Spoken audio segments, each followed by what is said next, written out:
Hello, welcome to EdFocus with Dr. Grace. I'm your host, and this is our very first edition. I'm happy to be doing this. Can you clap for me? So I'm joined together with my guest, Mrs. Ken Nkwota, an esteemed education leader, and we'll be discussing a whole lot of things. We'll be breaking the silence in this podcast. Mrs. Nkwota, can we meet you? Thank you so much, Dr. Grace, for this opportunity to be doing this podcast. And I would say as well that this is my first time and I'm very, very excited. Thank you. I'm Nkechi Ken Nkwota and I'm an educational leader. I'm a fitness enthusiast, like you know. Yeah. And I'm so passionate about leader finishing. I believe that leaders are the ones who carry the weight of the organization. So they have to lead with strategy, they have to lead with purpose and clarity. And so that's why we're actually going to break the silence because we need purpose and clarity. Amazing. And that's why we're having you on this very first edition. Thank So you. I'll start with finance. That's something school owners, school leaders are complaining about, shouting. It's everywhere. There's no money in school business, and there are a whole lot of expenses, right? So as a school leader, how do you manage the financial weight of leadership, and what strategies do you use to prioritize resources in school? Well, one thing I learned so very early in this journey is that from the point of view of the scriptures, that a workman is worthy of his wages. And so first things first is that I have decided not to ever owe my staff. So the payment of teachers is a big priority to me. So going through the things that are of importance, helps to manage resources, not spending personal or putting personal needs in the organizational framework has actually helped. And I would also say that knowledge from financial coaches have done me a lot of good. And that's why in this retreat, we're inviting our personal finance coach, Tubore Olumoye. She's an expert and she's going to be helping us look at strategies, practical strategies to be able to manage, our resources and be able to hold back the stress that not managing your resources can bring as a leader. And so I'm inviting you to come for the break, the silence, because there's a lot that she'll be delivering on that day. Interesting. A part of me believes that school business is not profitable. Would you say that school leaders can live well and make profits running an excellent school? Is that something that school leaders need to learn to change the narrative in profitability in the school business? Yes, passion and business has to go hand in hand. When you are only running passion, you may not make money. And when you're only running business, you too can hit the rock. But when both of them are properly balanced, you would see that there is profit in it. And there is a lot of things to gain from the school business. So we're only looking at people paying school fees, and you can't actually depend on fees all the time. There are other aspects of this job that we do that can actually give you a lot of money. And that's what we're going to be opening the eyes of the leaders to see at the Break the Silence retreat. Interesting. So you're saying that there's a balance between passion and making money in the school business. Very true. Passionate school leaders can make money in this business. Absolutely. So in the Break the Silence conference, you'll get learn more about that. Exactly. Interesting. The school business is a different kind of business. I believe that it's different from every other kind of business because you're dealing with humans, from the students to the parents to the staff. They're all humans. There are no goods and services you're selling there. Right? So it's a very delicate one and comes with so much pressure. Has there been a time when you say, no, all of this stress, all of this pressure is not worth it? I am backing out. Has there been that time? And how did you bounce back? Honestly, I think that this is one of the pressure, I would say, that actually turned my eyes to looking at this retreat. As a Christian, I was asking the Lord, what do I do? This is something you've put in my hands to do, and I just can't run away, because I actually took my bag and wanted to walk out at the beginning of the session. The pressure was really, You mean this session? yes, it was overwhelming. I've never been in this kind of situation. I had anxiety, my heart's palpitations, like, oh my God, I will sleep and I'll wake up in the middle of the night and I won't be able to sleep again because I'm thinking. But when I remember the purpose, when I remember the reason for which I came, I had to sit back again and began to think about the children, about their parents, and I resolved that I was going to give it my best. I had to seek for knowledge. I had to seek for mentorship and coaching from other veterans in the field. And I think that that was what gave me the ability, to bounce back and begin to look at things differently. And I can say that this term has been amazing despite the pressure. I am so good for it. And at the conference, we're going to be talking about setbacks and comeback. And of course, the guru of bounce back ability, Joyce Daniels, will be doing justice Amazing. to it. Amazing. I won't Yeah, miss that. Bounce back ability. bounce back There are ability. lots of school owners that have packed their bags and they've left it. Some are out of the country, some are, into other things, and they say, I can't do this again. And I understand the pressure because I've also been there. I understand the pressure. So let's go back to that situation that made you say, I'm not doing this again. What was that situation? All right, the situation was that, in fact, like I said, there's an emergency right now in the school system, because without teachers, you can't just have children in the school not having people teach them, and you can't have the school heads or the owner or the CEO. You can't teach all the children. So that was the situation that happened. Hiring, people not staying on the job, people are tired, they don't want to teach anymore. And of course, the pressure was so much on my shoulders, and I was asking myself, is this really worth it? What am I doing here? No, but when I remembered again that there's a purpose, we have a generation of children to raise, and who will raise them if we all run away? And that's what helped me, come back and talk to a couple of mentors who have also done so well, in this business. And I'm here now. I'm not going anywhere. Good to know. Again, there's a state of emergency in the education sector. There is shortage of teachers. Yes. Teachers are no longer willing to teach. How do you retain teachers? How do you retain staff in general in your school? And how do you grow them? How have you been able to manage human resources as a school leader? Okay, like I said from the beginning, teacher welfare is paramount, because I see them as human beings. And I always say that I wish I can pay my teachers as much as I would want to. But of course, there's resources that I have at the moment won't let me do that. So one thing is that I pay the teachers when they're supposed to be paid. I actually pay 13 months. So I pay from January to January, yes. I also do long service awards for my teachers when they're 5 years, when they're 10 years, 15 and upwards. They're given recognition awards, and when they come to ask for help, they get. For example, they're asking for loans, for house rent, they get. There's no time they're told that they can be given. They're given. All we need to do is ask them to give us collateral from within the school, so they get sureties from within the school who are standing for them. But you see, their needs are met. They don't have to go to the bank to ask for money and ask for collateral, that in that sense. So within the school, they are safe. And so with that, I've been able to, and then for growth, anybody who knows me knows that I have a big passion for continuous professional development and learning. So I always ensure that my teachers are learning. Every week, every Thursday, we're always learning. There's something to learn, And when it comes to technology, you have to, as a teacher, I just believe that you should know something about everything. So I think that with all that, the hunger to become has kept a lot of people within our system. So that's one way that I have been able to retain my 13 months teachers. salary, Yes. loans, awards. How do you make this money? Because we know that.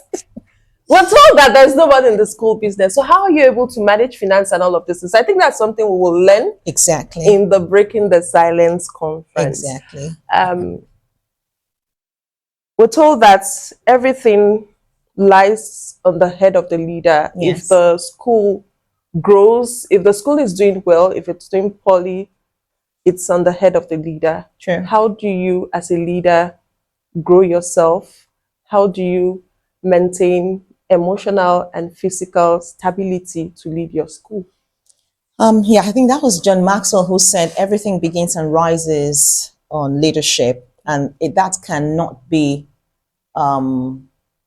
You can't really fault that saying. Yeah, rises and falls. Yes. Yeah, I guess. So yeah, because for you to be the leader, it means that there's something that you have to offer. Like everybody's looking at you. For you to be a leader, there must be people that are following you. So everybody looks at you for answers, but of course, it doesn't really mean that you have everything, because you have people around you who also have superior ideas that you should be listening to be able to move. Because if you're not listening, then everybody will be watching you to fall into the pit.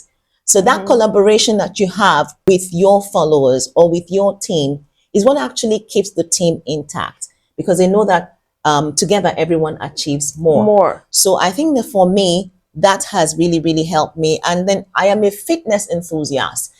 I have observed, or I have experienced firsthand, the benefits of actually working out. I work out passionately. I lift weights. When you exercise, there is a strength that comes to your mind. There's a resilience that comes to your mind. You know, the happy hormones are released, which is called dopamine. Yeah. And so you're happier, you're more focused when you get to work, irrespective of the challenges. Because for me, because of the weight that I lift, like if I'm going to lift 25 kg weight, I'm telling myself, you have to do this, you have to do this. So I'm pushing my mind.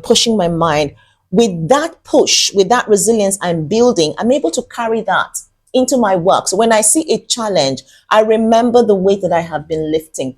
It just helps me. You know, like someone says, you just chest it. So I just chest it, and then I'm able to move on. You need to learn to chest it, because the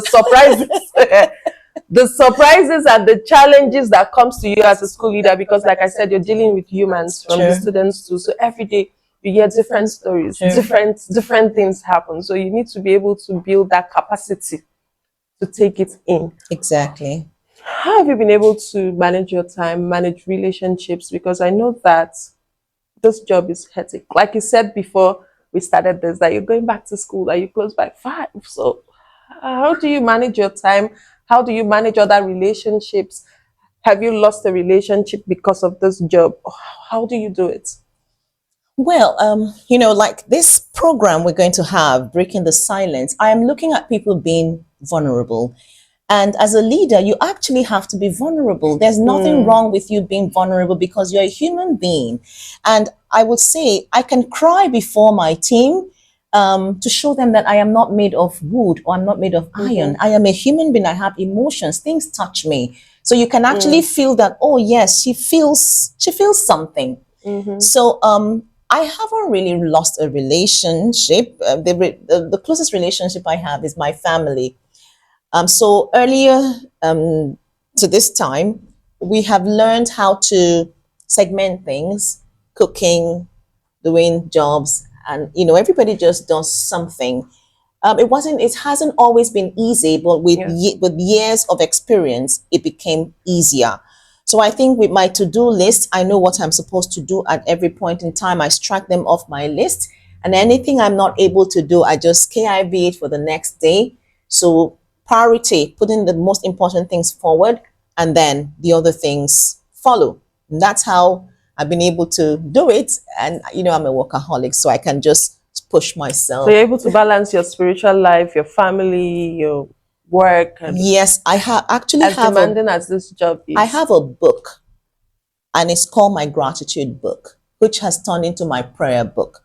So I bring it out every day, and I write a word to the Lord, and whatever it is. So I'm thanking him, but it turns into a prayer. So spiritually, that's one way, that I've been able to keep that connection. And I just keep talking to God all the time. So I don't have to have a special time when I'm running into a room to go and pray, and then Exactly. I've learned a thing or two from this podcast, let alone attending the Breaking the Silence conference. conference. Yes. Because there was a time I had to stop going to church because of this business, this Oh, school business. wow. Yeah, because Oh, there was no wow. time.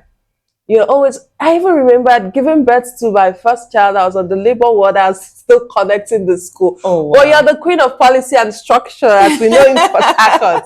Again, let me just take a little bit of your time. How did you arrive at this place where you were able to build workable policies, that your school have run with these policies for some time, and you're able to build structure, right? How did you arrive at this point? All right. Everything I have done, apart from knowledge, has also come from experience. And like I will tell everyone, policies actually emanate out of the experiences of the people running the organization. So when you have gotten into trouble, like I would say challenges, you build a policy out of it.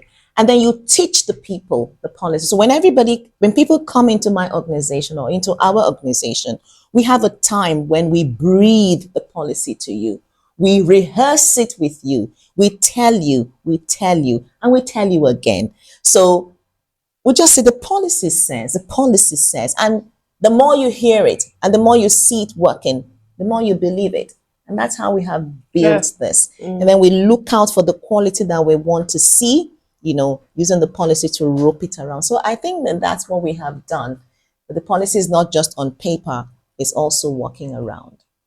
What will you advise a school owner that's thinking, that's currently thinking of giving up because the load is becoming too much?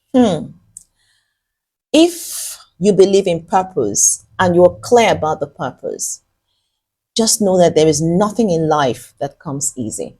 All right. So don't give up.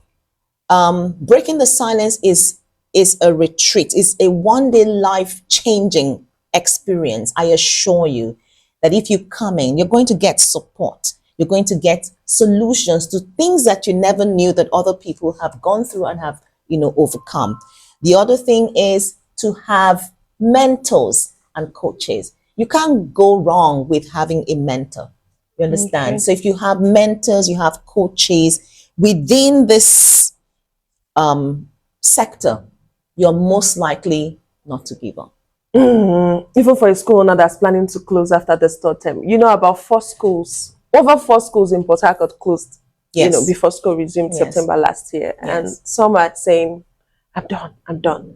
And then you feel that there's something that's breaking the silence conference can do for such people. Definitely, because some of these things have emanated from lack of knowledge and wrong decisions that we have made. For example, financial decisions that we're taking without proper counseling.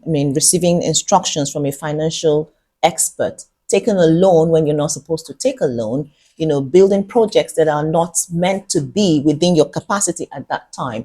Of course, it's going to pose a lot of pressure on you. Yeah, true. And I think that so many people go into school business from the experience they have as educators, as teachers, and you do not have any financial knowledge or experience. Some run schools with personal accounts. You just spend without budgets.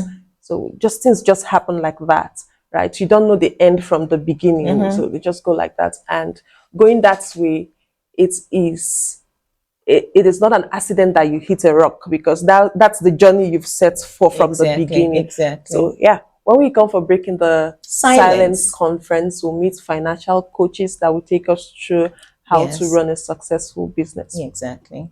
Beautiful. A school owner asked me a question before coming here. Right. Before I came here, I think she saw the breaking the silence I was pushing out, and then she asked me a question. Before that question, how can a school owner register to be a part of this breaking the silence conference? All right. So we have a link which we will share this podcast, and just click on the link register.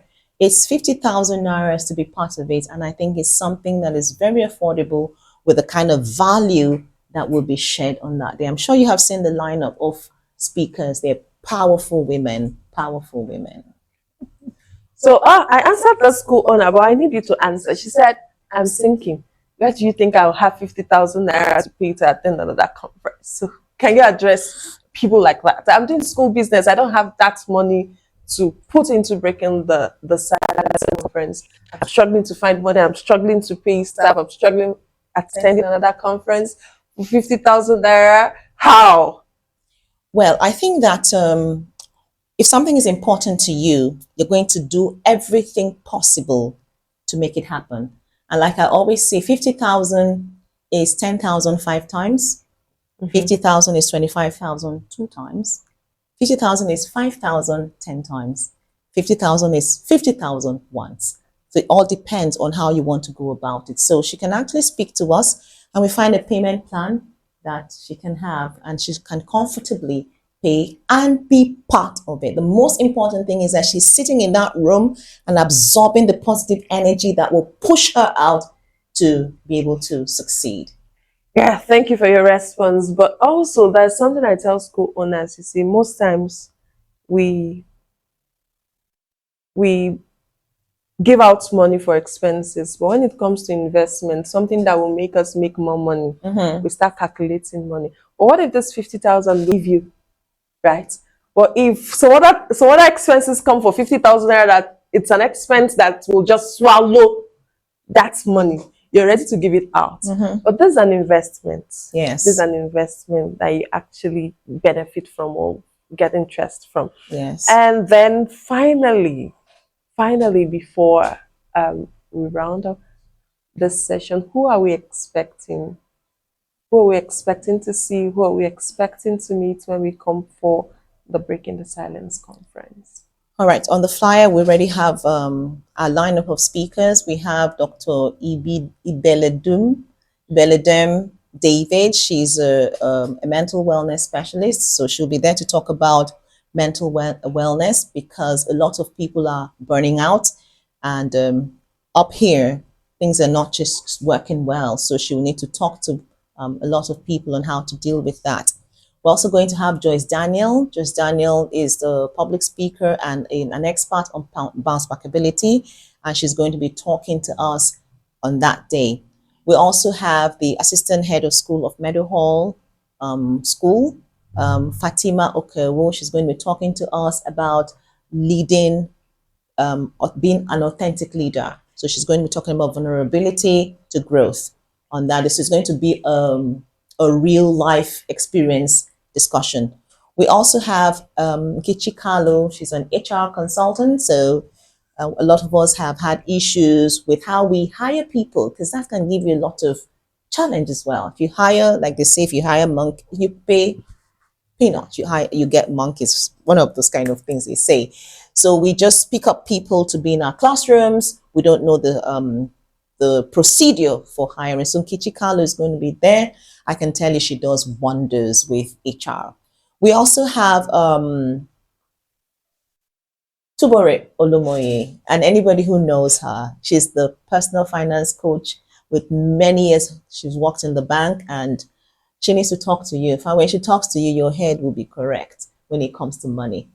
Of course, we have Mrs. Mary Musa, who is a veteran teacher, and she's the proprietress of Hope Spring Foundation School. She'll be there as the mama to answer questions. And then, of course, you have me, the educational consultant, with over 30 years experience, and I'm going to be sharing with you. You know, I can't really wait for the 28th. My heart is beating because I know it's going to be that. Exactly. I have a ticket, right? Yes, you do. We're saying that on camera. Yes, you do. Okay, I trust Coach K. Coach K said in this podcast that it's possible for you to pay 13 months salary. Yeah. She said it's possible to give awards. It's possible to give loans. It's possible for you to maintain your sanity as a school owner. It's possible for you to make profits as a school owner. And she's also saying you should not close down your school. You should attend the Breaking the Silence conference and there'll be a turnaround. Join me again on the next episode of EdFocus with Dr. Grace. It was nice having you. Pleasure is mine as well. Thank you so much. Thank you.